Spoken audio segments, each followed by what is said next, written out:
uHerodia wathi endaweni yokwenza amanyala wakhe ngokwakhe wafaka umntwana wakhe, mntwanam, ngokucela intloko kaJohane. Wangena umntwana kuba uthunywa ngunina.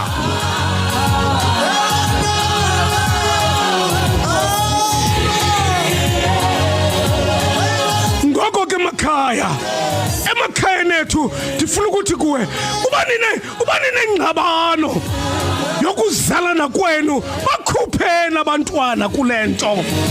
Uba ninengxaki yenu yokuxabana nokuzondana kwenu ngento eningakwaziyo ukuyilungisa, bakhupheni abantwana kule nto, ngoba baza kuyithatha ngamandla bona.